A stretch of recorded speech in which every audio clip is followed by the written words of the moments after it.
días para todos. Bueno, en primer lugar agradecer a la Secretaría de Educación, a la Secretaría de Promoción de la Igualdad y la Calidad Educativa, la invitación, que es una oportunidad de estar acá y de estar en contacto con una comunidad educativa linda, profunda, que me ofrece siempre una posibilidad de diálogo y de interlocución que me enriquece, así que soy el primer beneficiario de esta invitación. Eh, para abordar la cuestión de la evaluación en el nivel inicial, sabiendo que disponen de un diseño curricular en el que yo ya hice un aporte y que además en el curso al que hizo referencia la profesora ahí está bastante vinculado con los contenidos del diseño curricular, elegí hoy un trayecto paralelo, digamos, no volver a transitar por las instancias que conforman dentro de la teoría de la evaluación, los pasos de la evaluación y las críticas que allí están construidas y comentadas, sino a lo mejor un trayecto paralelo, relacionado, pero no idéntico.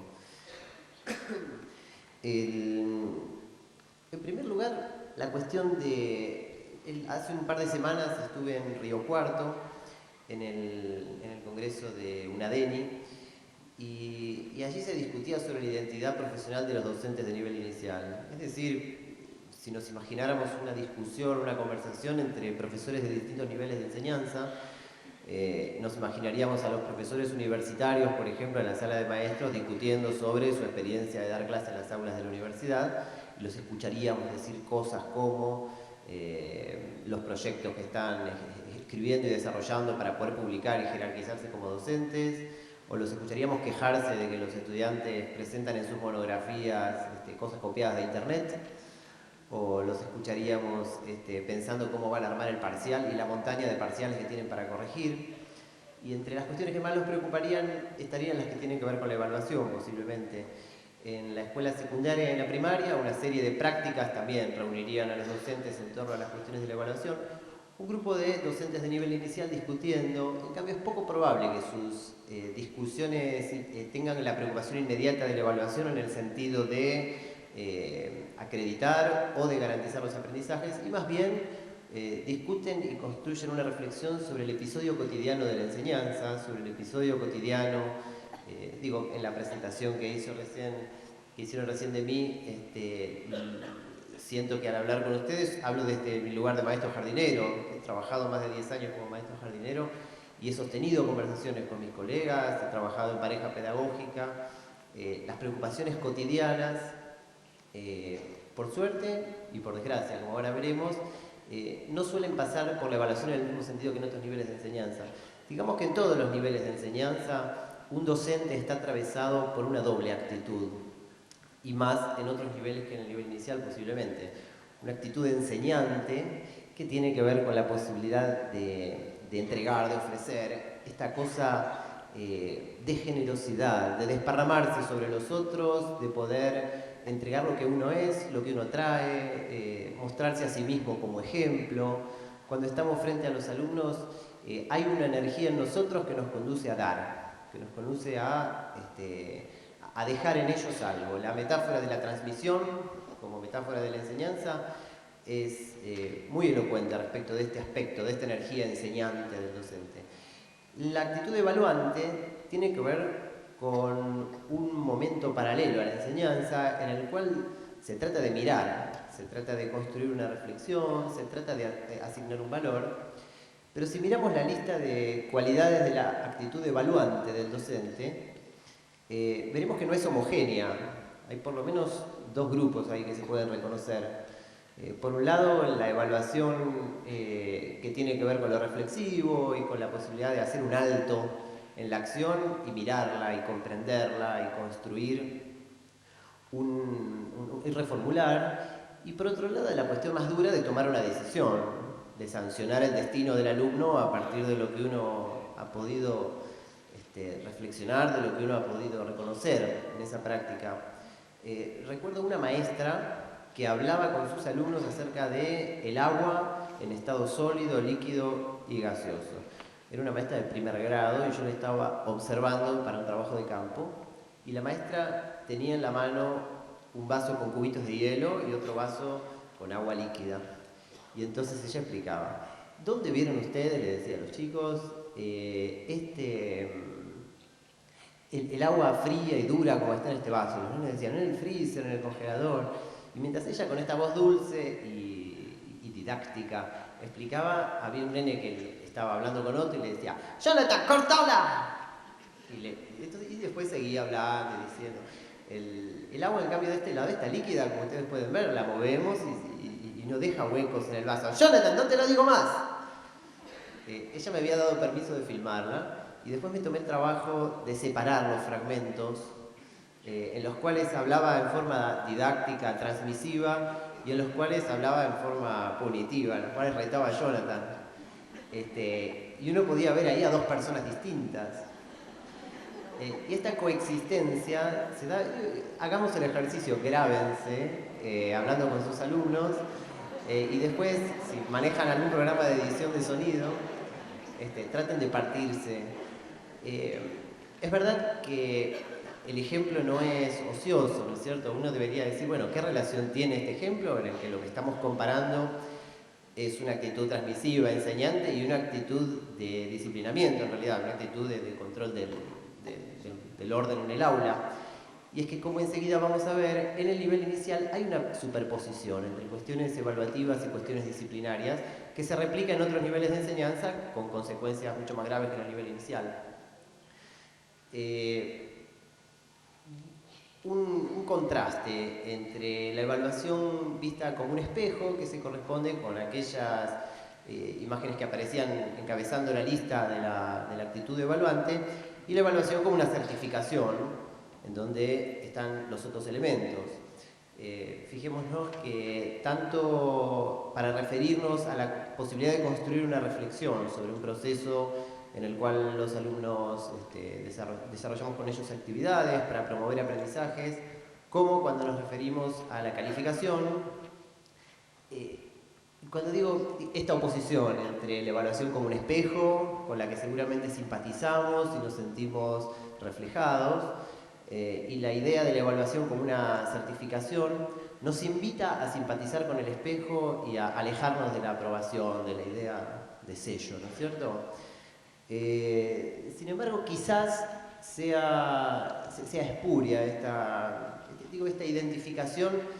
Tiene varias caras, ¿no? Vamos a tratar de problematizar un poco la idea de que la evaluación reflexiva necesariamente es excluyente de una evaluación preocupada también. Digo, en la aprobación hay una responsabilidad, ¿no? Me pasa como formador de docentes, por ejemplo, doy clases en un instituto, el Instituto Sarah Eccleston, en el cual se forman docentes de nivel inicial. Y cuando doy una materia inicial, por ejemplo pedagogía, en la cual son chicas que acaban de terminar su escuela secundaria, y entonces es una experiencia maravillosa contarles por primera vez a personas que acaban de elegir la profesión docente como proyecto de vida en qué consiste esto de la educación, y dar definiciones básicas y discutir problemas básicos, discutir problemas que cuando uno los encuentra por primera vez en su simpleza son profundísimos. Y a la hora de evaluar, uno pone el énfasis en la posibilidad de haber construido una reflexión, y uno es muy abierto. Ahora, cuando se están por recibir y uno se encuentra con algunas alumnas, por supuesto que no son todas ni la mayoría, pero que realmente no cumplen con los requisitos, y entonces a mí me da por pensar, yo quisiera que esta maestra sea la maestra de mi hija, y si mi respuesta es radicalmente no, entonces siento la responsabilidad también de asumir el compromiso de qué calificación pongo, si apruebo, si no apruebo.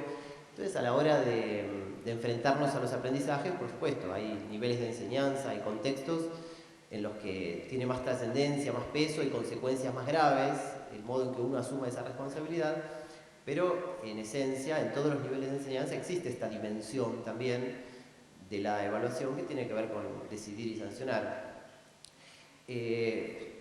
Para construir una reflexión, un análisis, una de las cuestiones que hemos discutido en instancias, en textos, en el curso, etcétera, es la posibilidad de usar evidencias, de basarnos en producciones de los alumnos para ir construyendo una valoración sobre el recorrido, en disponer de instrumentos que registren las acciones, que registren los acontecimientos, y que estas evidencias sirvan para construir no solo una reflexión opinativa, no solo una reflexión que surja de nuestras sensaciones, de la experiencia, sino también una reflexión basada en los progresos concretos de los alumnos a lo largo de distintos tipos de actividades. Se ha dicho también que esta reflexión debería estar abonada de teoría, o sea que uno debería poder tener un marco desde el cual pensar, que no sea solo las palabras propias, sino las palabras que ofrecen otros sistemas teóricos que no necesariamente los llevamos puestos, ¿no? La formación de base nos da un panorama muy general y la experiencia nos alimenta, pero a la hora de decidir si hubo o no progresos de los alumnos en ciertos campos, la disposición de teoría nos permite construir referentes más específicos, más concretos, instrumentos. Con respecto a la otra parte, si bien en el nivel inicial no existen boletines, en el nivel inicial no calificamos y no ponemos notas, en el nivel inicial normalmente no hay ninguna instancia que medie entre una sala y la siguiente. Si se decide que un alumno vuelva a hacer una sala de 5, normalmente es una reflexión construida más en argumentos psicológicos, en cuestiones para que después no repita en primer grado a lo mejor, pero no se lo vive como la repitencia en el nivel primario. Sí existen informes de los alumnos y sí existen carpetas finales de fin de año en las cuales se regrupan los trabajos y que a veces tienden a cumplir funciones parecidas a los boletines en la primaria, en el sentido de que son la instancia en la cual se comunica, en la cual se compila y se produce una información más o menos convenida como el lugar en el cual se mira resultados del trabajo a lo largo del año en relación a la información a los padres. Me parece muy interesante lo que comentaba recién Delia sobre el diseño del informe de progreso y que se ponga a discusión. En ese sentido, Córdoba está por delante de otras jurisdicciones, como en muchas otras cosas, por lo menos como vengo valorando, apreciando en experiencias compartidas. La posibilidad de discutir sobre estas cuestiones, entonces viene a cubrir un bache. Evaluación de procesos y evaluación de resultados es el nombre que suele recibir también esta distinción entre evaluar como un espejo reflexivo y evaluar como la posibilidad de sancionar hasta dónde se llegó y qué valor se le atribuye a ese resultado. La pregunta es qué procesos y qué resultados. Una primera respuesta tiene que ver con esta conversación imaginaria que me imaginaba al principio entre docentes de nivel inicial, ¿no? Una de las cosas que miramos en nuestros alumnos es si ellos disfrutaron la actividad, si la pasaron bien y si estuvieron involucrados en la actividad, si participaron, ¿no? Aparecen como dos indicios muy fuertes. En las evaluaciones escritas incluso, muchos jardines tienen la práctica de mensualmente o quincenalmente pedirle a las maestras que hagan un pequeño informe de lo que sucedió en el grupo en ese tiempo. Y una de las cosas que aparece con mucha fuerza es disfrutaron la actividad, participaron, ¿no? Como un indicio fuerte.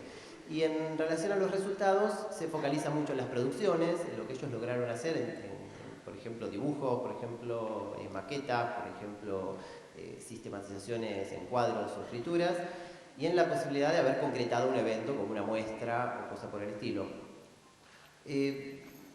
Uno debería revisar estas creencias, estos supuestos, estas prácticas, pensando si reflejan, si ese proceso es el camino que condujo al aprendizaje o al no aprendizaje, o aprender qué y cómo, y si esos resultados son resultados de aprendizaje, y si tiene que ver con las hipótesis desde las que nos propusimos enseñar en nuestros objetivos en la planificación o no. La evaluación de resultados y la evaluación de procesos no necesariamente son lo contrario una de la otra, y no necesariamente simpatizar con la evaluación de procesos demanda enemistarse con la evaluación de resultados. Esta es quizás una primera conclusión a la que se podría llegar. Es decir, uno puede también construir una reflexión a partir de los resultados, y uno también puede certificar y medir un proceso. Es decir, no necesariamente son antónimos, no necesariamente son enemigos. Este es un primer punto de llegada.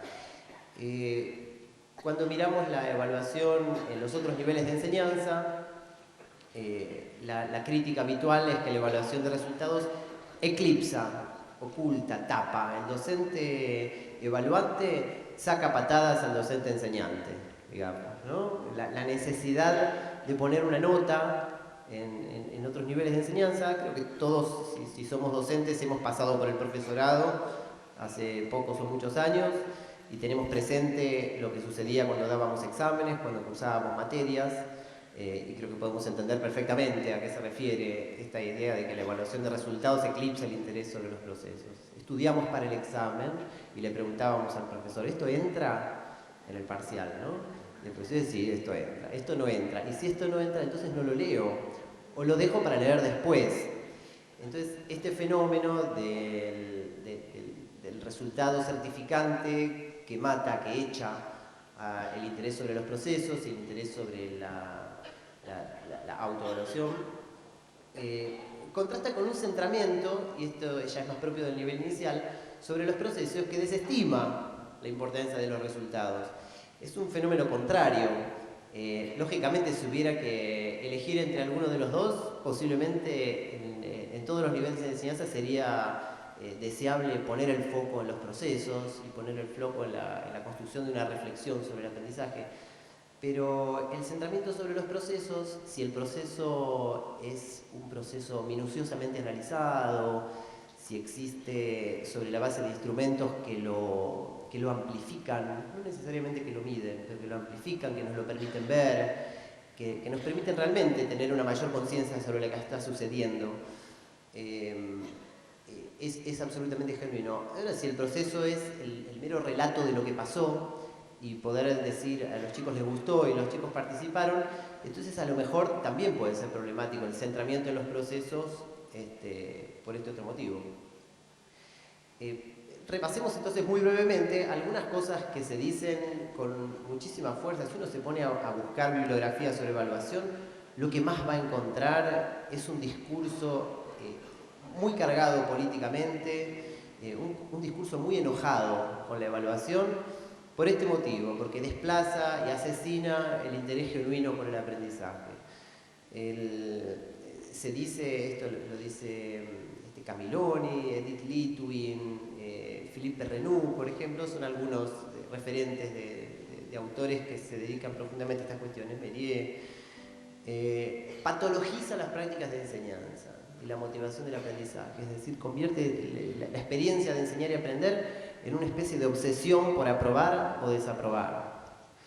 La actitud evaluante mata a la actitud enseñante. Uno se deja de preocupar por lo que le pasa al otro que tiene delante y se preocupa por poder certificar y por la montaña de parciales para corregir y por la posibilidad del alumno de encontrar estrategias para que los resultados de su producción se vean mejor a ojos del docente, y entonces los estudiantes copian de internet para que el texto sea más largo y esté mejor escrito a ojos del docente y lo apruebe, o agrandan el tipo de letra para que sea más largo y el interlineado.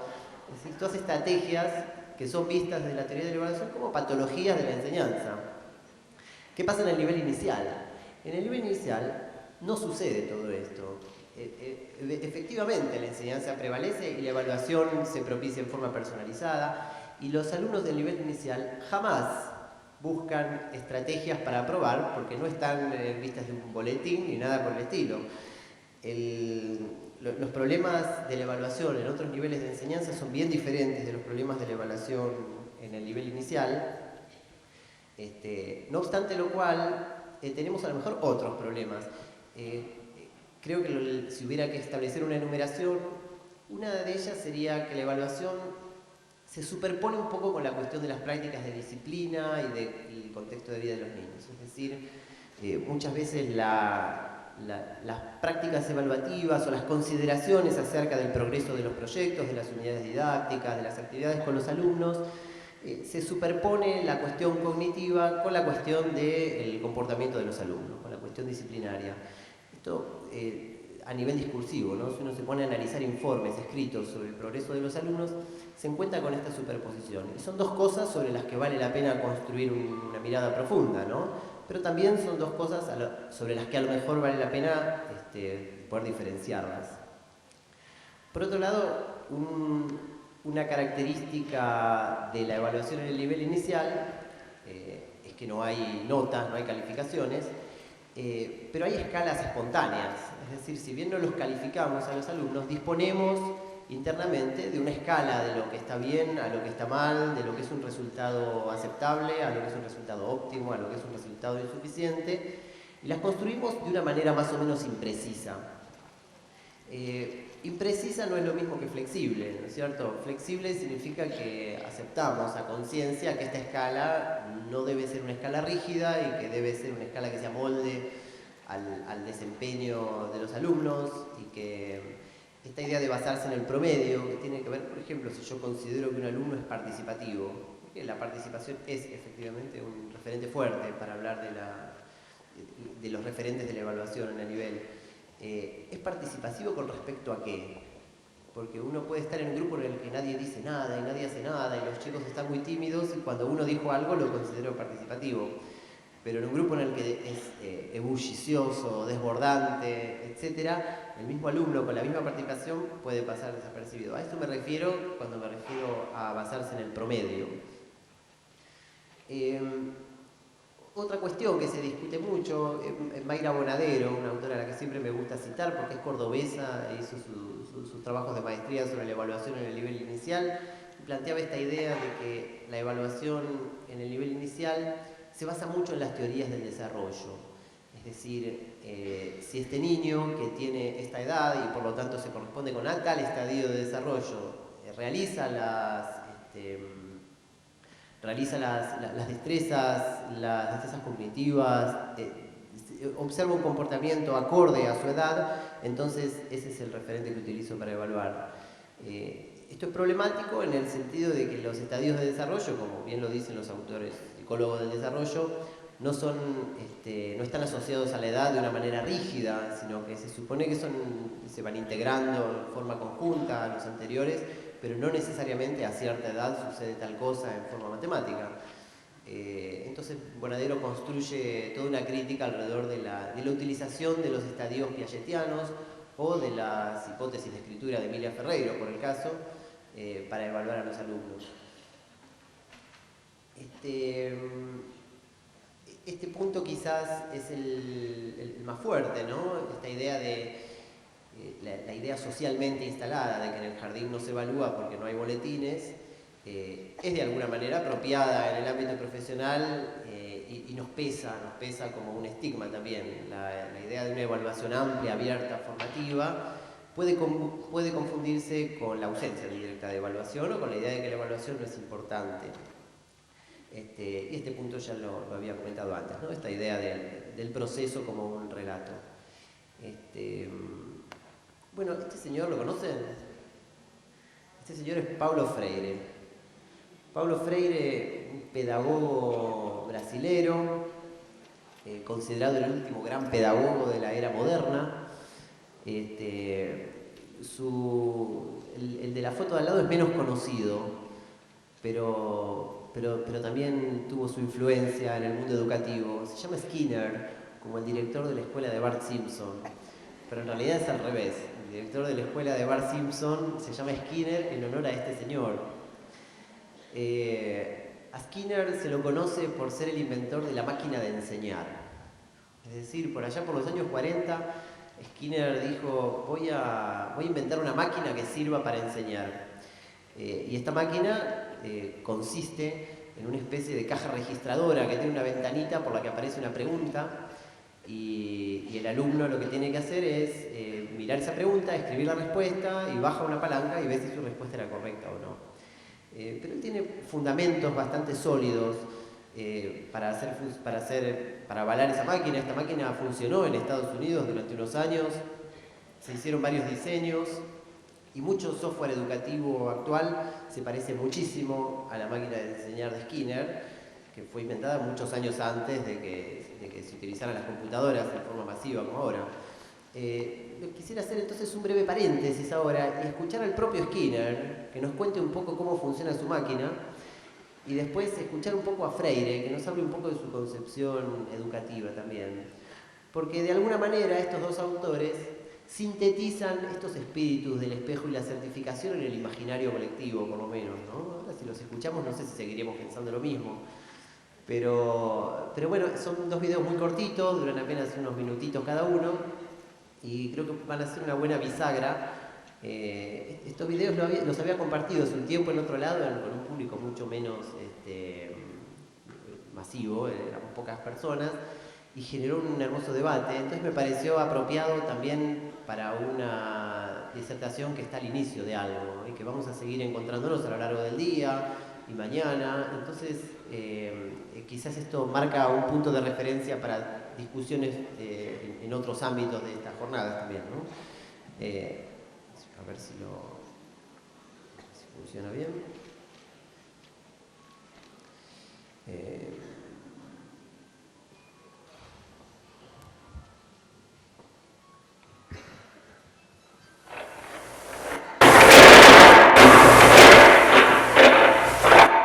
Creo que está muy fuerte el volumen.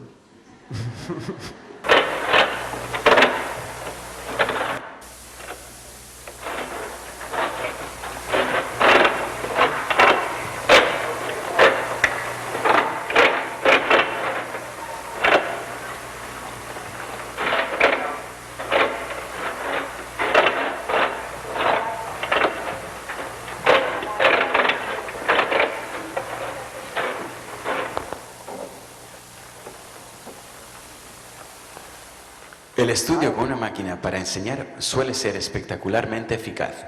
Con la máquina que acaban de ver en uso, los estudiantes ven un fragmento de un texto u otros materiales mostrados en una ventana. Puede tratarse de una oración o dos, o una ecuación matemática. Falta una pequeña parte que el estudiante deberá poner por escrito en un fragmento de papel expuesto.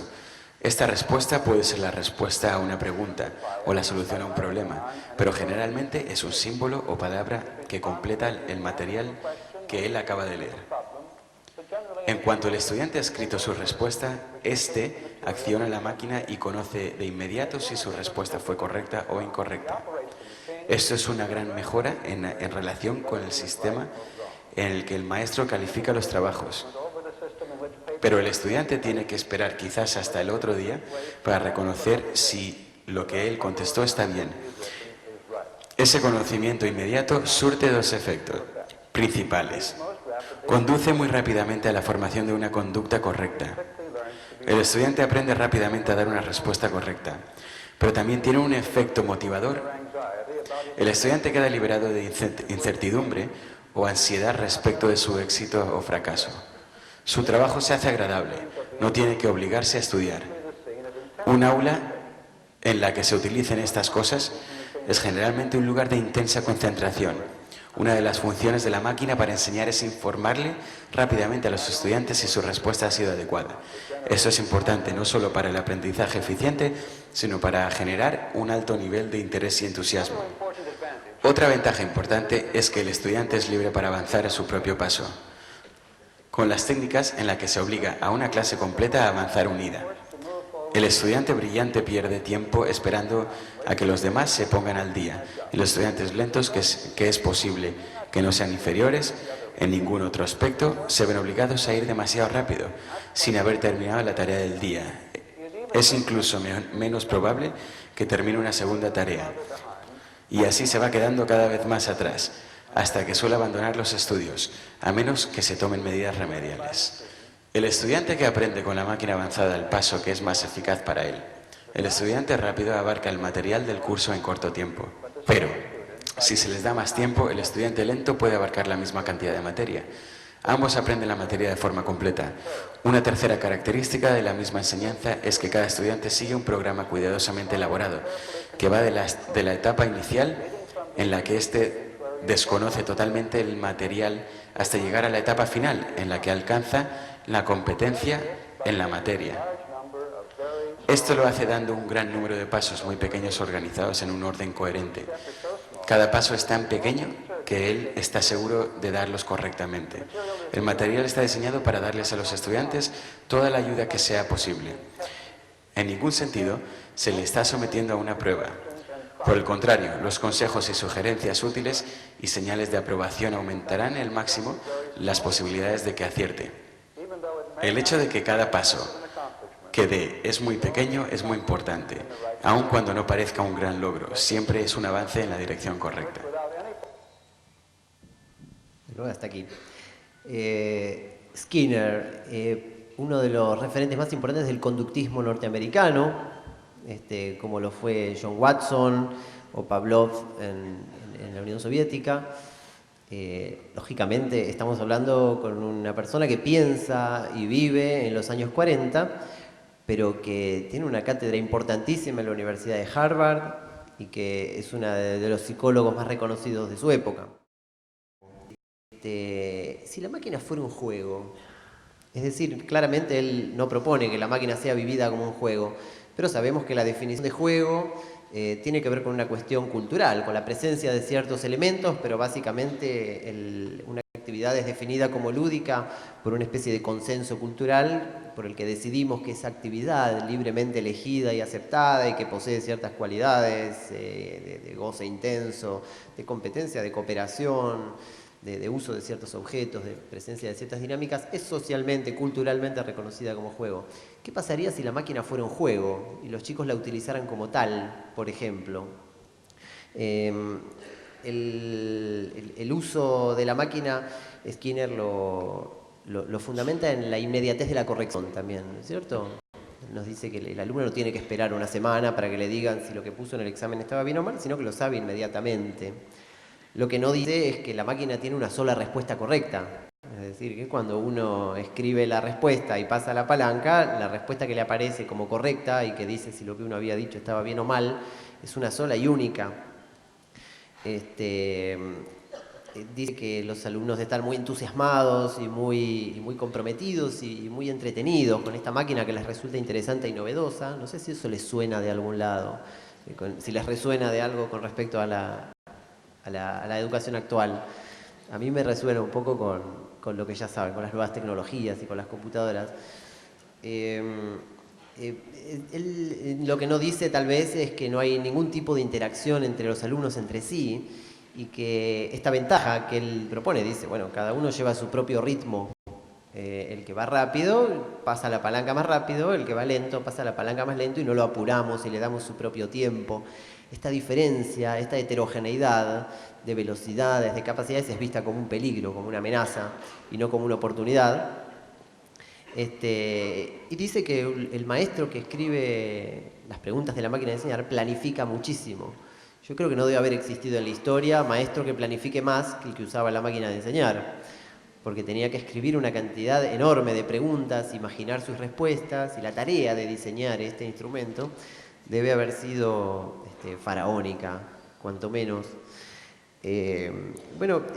Dejando al pintoresco Skinner de lado, podríamos dedicarle un minutito a escuchar a este otro pedagogo, Paulo Freire. Ahí estamos.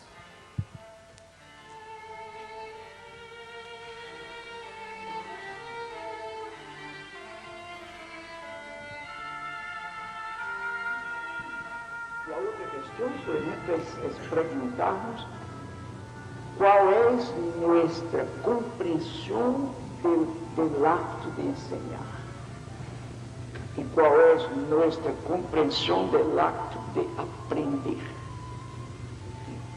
E foi exatamente a partir de aí que eu hice a crítica a lo que eu chamei de educação bancária. Não pode ensinar a amar, que temos que amar. A única forma que temos de ensinar a amar é amando.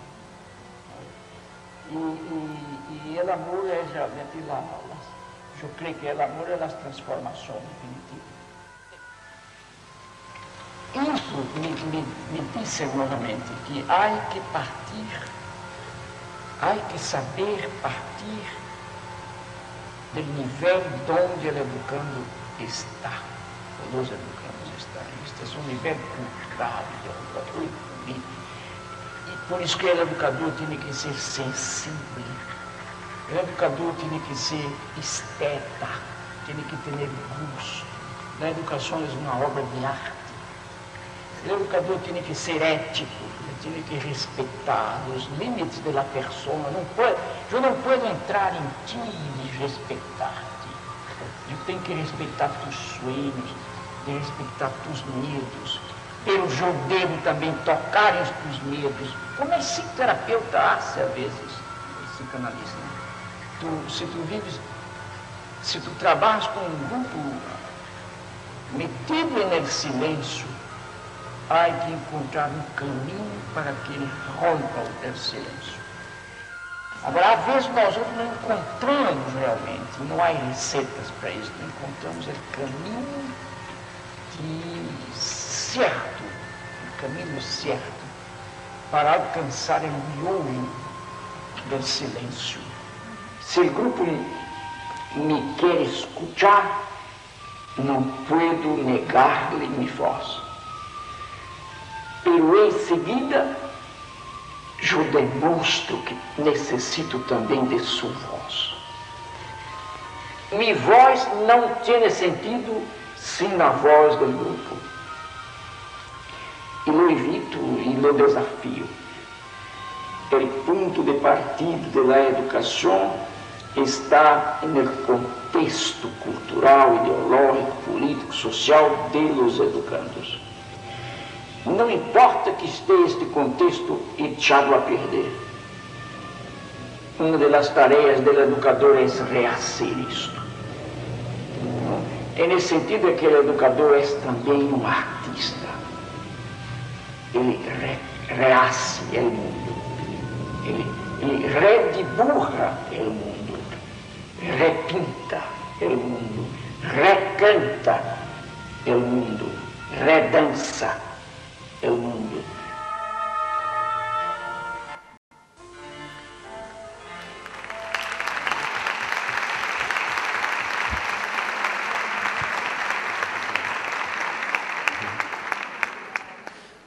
Paulo Freire,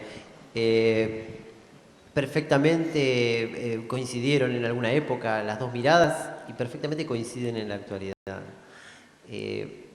Creo que la primera lectura, la más inmediata, es esta sensibilidad profunda de Freire con el hecho de la educación como un diálogo, de la comprensión del punto de partida, de esta sensibilidad acerca de la necesidad de escuchar al otro. Y cuando decimos que enseñar es decir y es mostrar, Freire dice, no, cuidado, decir y mostrar es una concepción bancaria de la educación.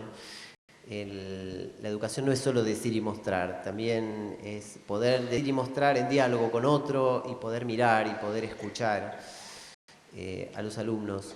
Sin embargo, en ambos dos, en Skinner y en Freire, se puede percibir un enorme entusiasmo y una enorme confianza en lo que están diciendo. Es decir, en ambos casos hay una profunda fe en que lo que están haciendo desafía lo que había, va un poco más allá y construyen un sistema que pretende ser superador y que pretende ser eficaz y que pretende ser movilizante. Y en ambos está presente esa energía, con mucha fuerza. También en Skinner. Lógicamente, no sería un anacronismo también criticar a Skinner por fuera de su tiempo y de su pensamiento, ¿no? Es fácil decir ahora, bueno, Skinner no se fijaba en las relaciones interpersonales, etcétera, pero bueno, si uno es titular de una cátedra en la Universidad de Harvard en psicología conductista, que es la psicología de la época además, y en cambio uno va a Brasil y lo mira a Freire, tan embebido de psicoanálisis, tan espiritual él además, ¿no? Con toda su beta religiosa. Hay que ver a cada uno en su contexto. Pero lo que me gustaría recuperar de los dos es ese entusiasmo, es esa fe, es esa necesidad de ir un poquito más allá, es ese compromiso. Efectivamente, lo que hay en ellos es compromiso. Tanto en los enormes diseños y en el enorme trabajo que se tomaban los maestros que utilizaban la máquina de enseñar, como se lo toman ahora las personas que diseñan software educativo.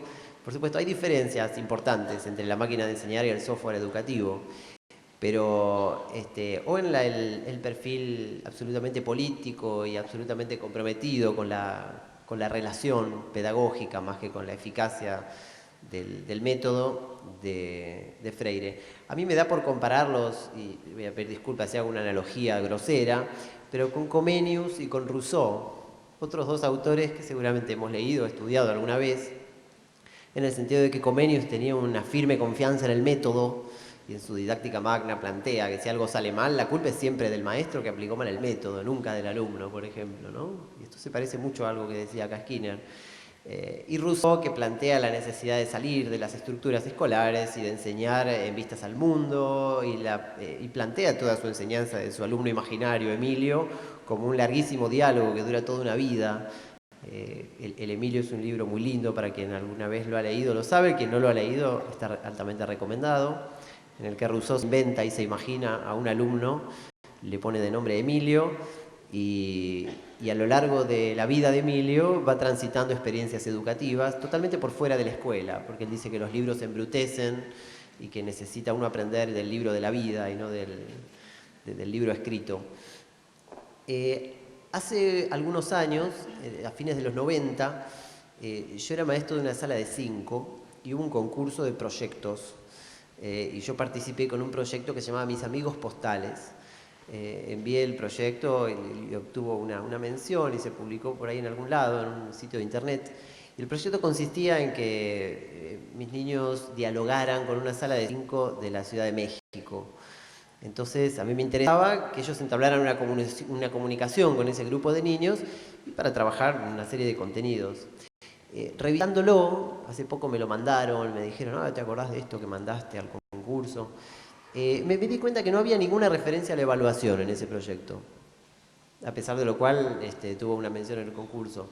Y me hizo pensar, ¿no?, en esta reflexión que estoy construyendo, pero que yo mismo a fines de los 90 armé un proyecto, lo desarrollé con mis alumnos, salió muy lindo, guardé fotos, lo presenté en un concurso, ganó, y no había ni una sola referencia a la evaluación. Entonces se me ocurrió un buen ejemplo, retomar ese proyecto aquí mismo, sintetizar, por supuesto, muchísimo en un pequeño cuadro la idea del proyecto y repensarlo desde algunos instrumentos de evaluación.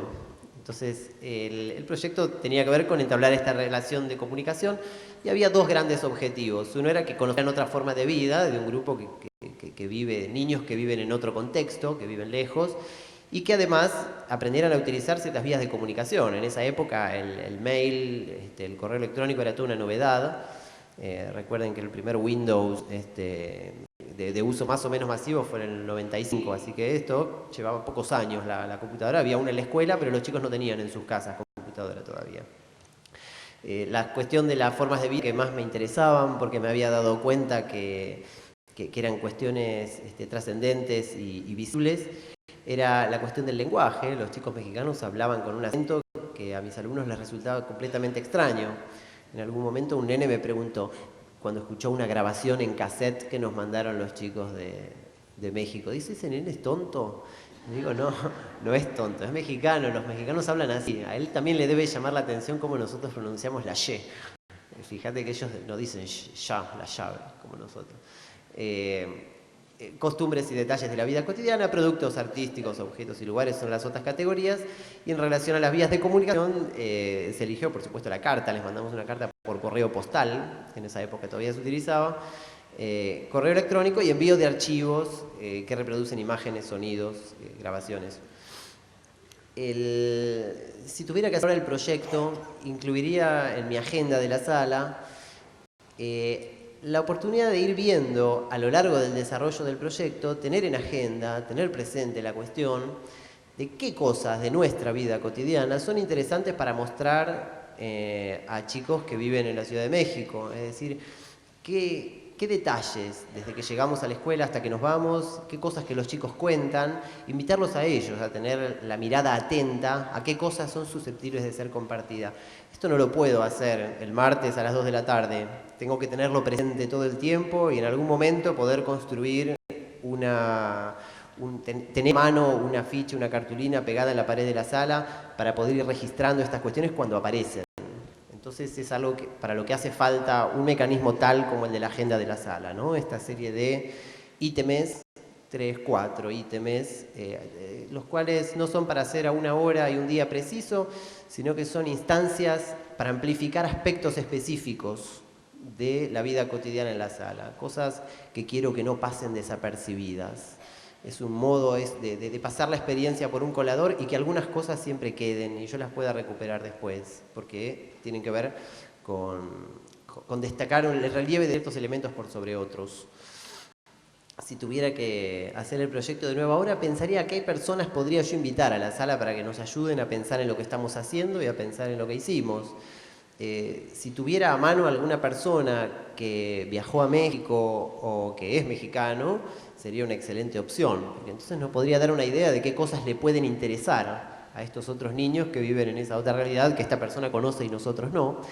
Pero en su defecto, o además, sí sería interesante poder invitar al padre de algún alumno o a la madre para que compartiera con nosotros y nos hiciera sugerencias y nos diera otra mirada sobre el tipo de comunicación o de interpretación que podemos hacer del material que recibimos o preparación que podemos hacer del material que enviamos.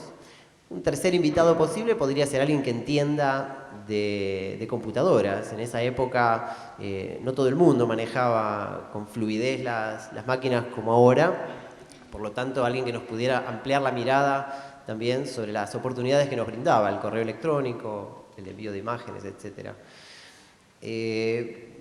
Cuando los chicos eligen la carta y intervienen con el formato carta para decir algo sobre sí mismos, hacen cosas diferentes de las que cuando utilizan el correo electrónico o hablan frente a una cámara de video o hablan frente a un grabador o producen dibujos o imágenes para enviar.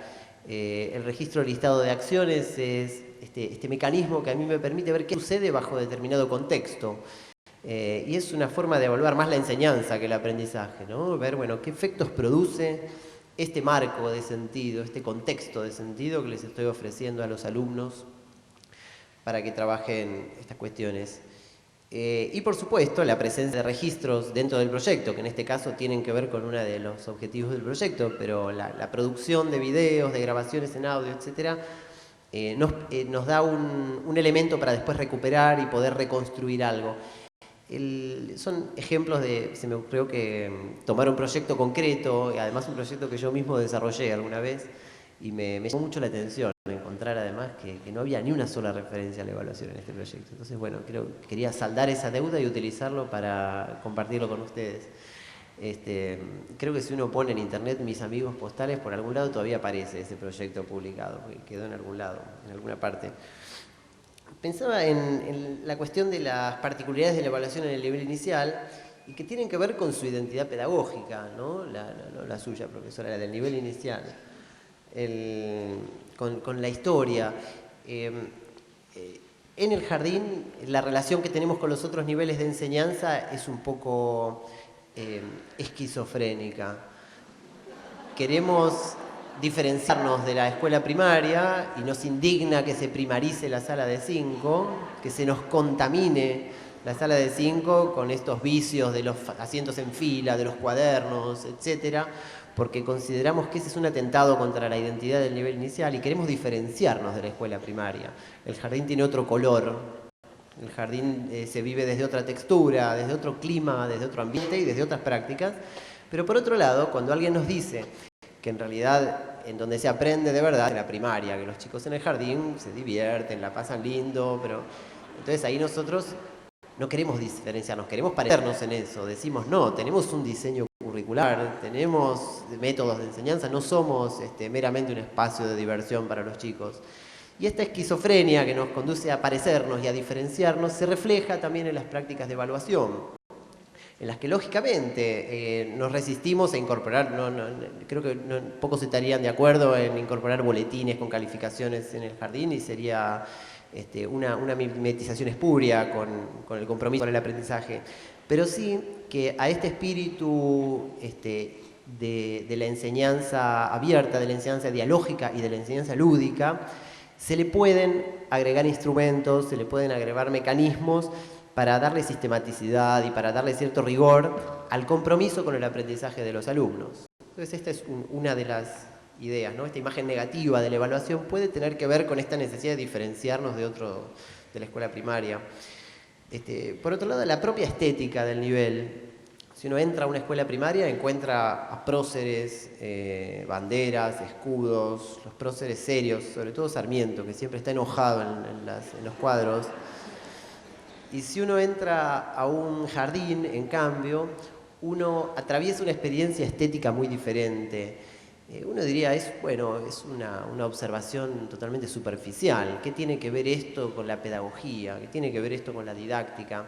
Sin embargo, las matrices estéticas que atraviesan los espacios condicionan, producen solo una propuesta acerca de qué actitud asumir. Evidentemente, la idea sacra del prócer y la bandera es una invitación también, en presencia de esos objetos, uno se predispone a asumir una actitud de respeto, de seriedad, de cierta solemnidad. El efecto estético de los objetos y de la decoración y de lo que está presente conduce a la asunción de ciertas actitudes. La pregunta es, ¿qué efecto produce la estética del jardín de infantes? ¿Qué efecto producen estos colores sobre nosotros? Y cómo esto nos conduce también a asumir, en algún sentido, una opinión, una reflexión, una actitud hacia la evaluación. En mi opinión, existen dos capas políticas de esta cuestión de la estética. Ya veo algunas sonrisas, parece que estuviera hablando de una pavada, pero en realidad la cuestión estética me parece absolutamente trascendente. Las dos capas políticas se describirían de la siguiente manera. Por un lado, asumir imágenes con un estilo infantil, imágenes de cuentos infantiles, colores vivos, etcétera, nos diferencia de la escuela primaria, ¿sí? Nosotros nos resistimos al Sarmiento enojado, preferimos el Winnie Pooh contento. Por un lado, este es un mecanismo de diferenciación que pone de relieve y enfatiza una serie de principios que se asocian a la pedagogía del juego, que se asocian a la posibilidad de partir de una actividad que tenga sentido genuino para los alumnos, etcétera. No hace falta que enumere de qué se trata todo eso, porque todos lo conocemos muy bien. Pero en otro sentido, muchos docentes eligen desterrar de sus carpetas las imágenes que consideran estereotipadas o que consideran signos de inmadurez profesional. Es decir, no es solo un modo de identificarnos positivamente con una estética pedagógica. También muchos docentes de nivel inicial consideran que Winnie Pooh no tiene nada que hacer en el cuaderno de comunicaciones de los chicos, que es una banalización, que una comunicación entre adultos no tiene por qué atravesarse de modismos infantiles, etc. Y esta es una segunda capa política, ya no respecto de otros niveles de enseñanza, sino dentro del nivel de enseñanza, ¿no? No es lo mismo entonces abordar un proyecto en una hoja blanca, con objetivos, contenidos y un lenguaje profesional atravesado de un vocabulario técnico del profesional de la educación, que nombrar un proyecto con un nombre divertido, gracioso y hacer todo, digamos, en una hoja llena de florcitas, etc. Hay mensajes en esas estéticas que dan cuenta de ciertas discusiones de filosofía pedagógica también. Entonces la cuestión de la evaluación puede aparecer también atravesada por estas estéticas y por estas cuestiones, y de alguna manera lo que veíamos antes, que es una oposición en Skinner y Freire, digo, una oposición entre raíces disciplinares distintas, la psicología y la pedagogía o la filosofía pedagógica, entre épocas distintas, entre regiones distintas, porque no es lo mismo estar en Harvard que estar en San Pablo, ¿no? O en Río de Janeiro. Esta dicotomía no es equivalente a la dicotomía de las estéticas, ¿no es cierto? En aquel caso veíamos dos posiciones profundamente comprometidas, con argumentos sólidos, pero muy diferentes entre sí y contrastantes. En este caso están más mezclados los argumentos, están más mezcladas las cuestiones. En un sentido muy general, entonces, y para concluir, estamos, ¿no?, de tiempo, me gustaría, comencé haciendo una presentación muy amplia de ciertas distinciones que adquirieron la forma de tensiones, ¿no? ¿no? La tensión entre los procesos y los resultados, la tensión entre la calificación y la ponderación más reflexiva sobre la evaluación. Algunas de esas relaciones aparecieron como potentes, otras aparecieron como más espurias. La invitación a pensar en los procesos y en los resultados de manera paralela y consistente en ambos casos. Y la idea de dejar presentes las reflexiones de Pablo Freire y de Skinner, a ver si aparecen después a lo largo de las jornadas, como puntos de referencia para tamizar otros problemas que se van a discutir. Simplemente agradecer de nuevo su atención, invitarlos a que abramos el diálogo. Es verdad que dialogar con no sé cuántas personas habrá acá, pero muchas, es más difícil, pero me encantaría poder pasar esta segunda etapa de inmediato. Bueno, muchísimas gracias, Daniel. Tenemos poquito tiempo, o sea que vamos a ver algunas de las preguntas que el auditorio quiere hacerle al doctor y lo comprometemos a Daniel, en todo caso, para que las que no podamos contestar se las enviamos por correo y él nos hace una respuesta general que publicamos en la página.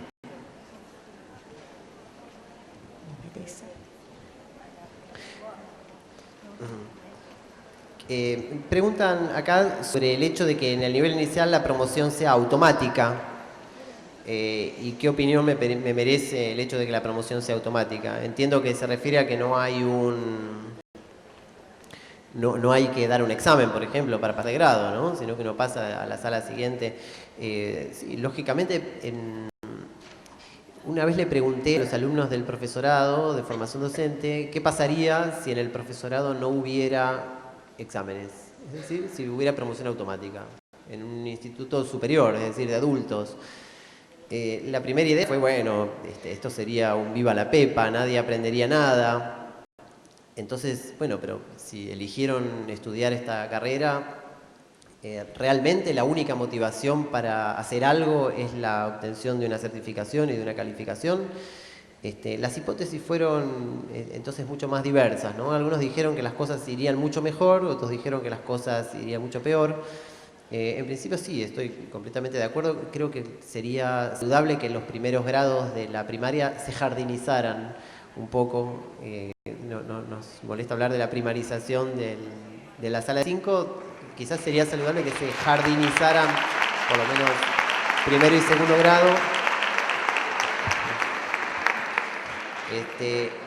Hay un texto muy lindo de Carretero en el que él observa cómo en todos los sistemas educativos de Occidente que él conoce e investigó, hasta la edad de 9 o 10 años más o menos se considera al alumno reflexivo, automotivado, etc. Y que a partir de los 10 años los sistemas educativos se olvidan de ese carácter lúdico y aparece la cuestión absolutamente académica, formalizada y con mucho acento en... Bueno, cuanto más se pueda correr ese límite sería mejor, ¿no? ¿Le parece bien? No tiene opinión. ¿Dónde se debe centrar la evaluación? ¿En los contenidos, en los aprendizajes, en la adquisición de hábitos? ¿Qué pasa con la autoevaluación? Bueno, hay una crítica al concepto de evaluación permanente también, ¿no? Litwin dice que la evaluación no se puede hacer todo el tiempo. Dice que es un absurdo la idea de evaluación permanente, que la evaluación tiene que estar en lugares estratégicos del proceso de enseñanza, ¿no? Me parece una idea interesante con la que adscribo. ¿Cómo consideraría adecuada la evaluación en el nivel, si por proyecto o por un tiempo determinado? A la cuestión de los tiempos de la evaluación. Fíjate que cuando uno piensa la evaluación, uno de los elementos importantes, y esto está trabajado tanto en el curso como en el diseño, es elegir qué estamos evaluando. Es decir, que haya un objeto de evaluación más o menos nítido, que uno no está evaluando al alumno y uno no está evaluando la semana o el proyecto, sino que la evaluación debería tener puntería, debería ir más... Bueno, y para concluir, eso perdió toda seriedad, ¿no? Pero está muy bien, es como de... ¿cómo ve la evaluación entre el nivel inicial y la escuela primaria, articulando desde los énfasis en el proceso por un lado y los resultados por el otro? Está bien, o sea, acá hay una afirmación, digamos, más que una pregunta, ¿no? La idea de que la evaluación en el nivel inicial hace énfasis en los procesos y en la educación primaria en los resultados. Puede ser, con las salvedades que hemos hecho. No me quedó claro cómo la evaluación está atravesada por la estética. Docentes, infantilismo, madurez. Está muy bien, está muy buena la pregunta. Quizás lo que está atravesado por la estética no es la evaluación, sino que hay una estética asociada al espíritu pedagógico que conduce a asumir una actitud evaluante determinada, ¿no es cierto? ¿Podríamos vivir rodeados de boletines, certificados, informes sellados y firmados, etcétera, si no estuviéramos también rodeados de otro conjunto de objetos que legitiman esa mirada cientificista sobre el asunto? ¿Podríamos omitir la calificación si no estuviéramos rodeados de una estética y de un espíritu que alienta este involucramiento más lúdico, más abierto con los alumnos? Esa es la pregunta a lo mejor, ¿no? El efecto de la estética sobre el espíritu pedagógico no es tan lineal, por supuesto, no se puede construir una relación de causa-efecto absolutamente cerrada, pero sí reconocer que hay una disposición que los objetos nos invitan a asumir, ¿no?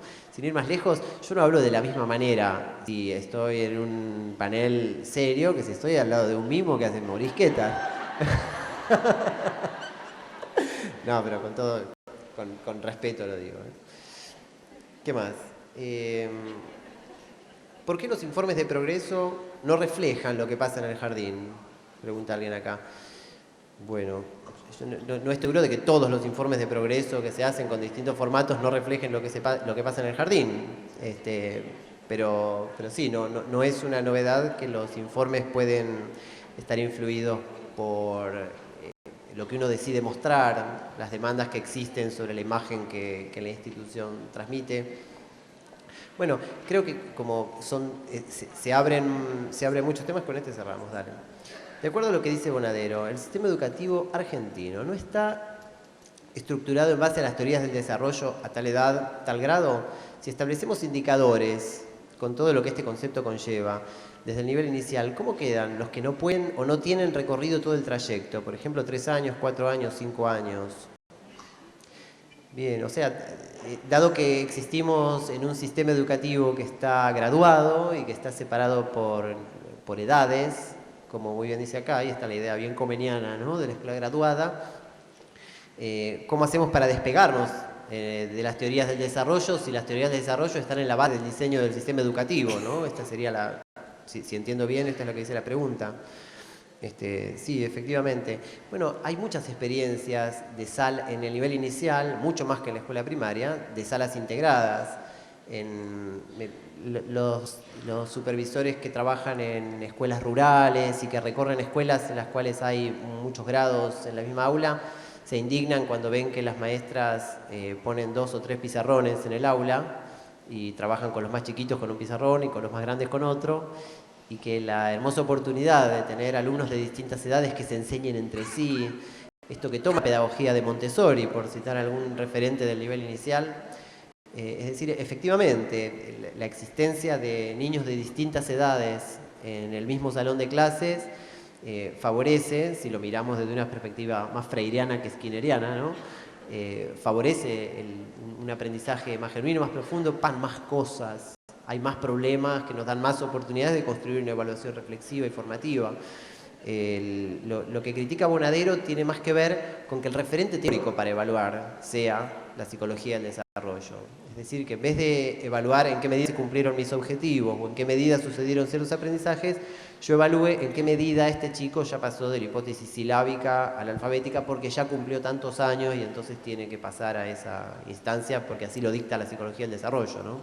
Esa sería un poco la distinción. Bueno, agradezco muchísimo sus preguntas, me las llevo, su atención y la buena onda. Y les deseo una buena jornada en el resto del evento.